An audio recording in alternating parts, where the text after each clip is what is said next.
পেশা জীবনে সফল হতে গেলে পেশার যেমন নলেজ দরকার, পাশাপাশি এক্সটেন্সিভ লেবার দরকার। একটা কথা বলা হয়ে থাকে, knowledge plus labour can change the face of the world. But আমরা কেন যেন নলেজ দিকে বেশি ফোকাস করে ফেলি, যারা তারা লেবার দিতে চায় না, আর যারা বেশি লেবার দিয়ে ফেলেন তারা বেশি নলেজের দিকে যেতে চান না। বাট দুইটার কম্বিনেশন না হলে পৃথিবীতে কোনোদিনও কোনো রেভলিউশনারি পরিবর্তন আসেনি। আমি আমার ব্যক্তিগত জীবনে একটা এক্সাম্পল আপনাদেরকে বলি। তখন I was posted in Barishal. এটা পাথরঘাটা যেতে হতো, বরগুনার থেকে আরও দক্ষিণে সাগরকূলে পাথরঘাটা। এই পাথরঘাটা যেতে গেলে বরিশাল থেকে আগের দিন বিকাল ৫টায় একটা লঞ্চ ছিল, গোলাম রসুল লঞ্চ। এই লঞ্চে উঠতে হতো। ইউসি কোনো একটা মানুষ তার বাসা থেকে ট্যুরে যাবে বিকাল ৫টায়, এটা কিন্তু ন্যাচারালি একটু অড টাইম বলে মনে হয়।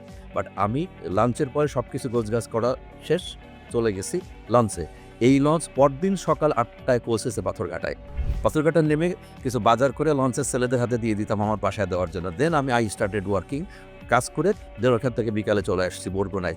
এই যে বিকাল ৫টার থেকে পরদিন সকাল ৮টায় পৌঁছানো, এই যে ১২ আর ১৫ ঘন্টা এক নাগাড়ে জার্নি, এর মধ্যে ঘুমানোও ছিল। This was very tiresome effort. অনেককেই আমি দেখেছি তারা করতে চায় নাই, এই ট্যুরগুলো করে নাই। বাট এটা করে আমি আমার জীবনে অনেক ডিভিডেন্ড পেয়েছি।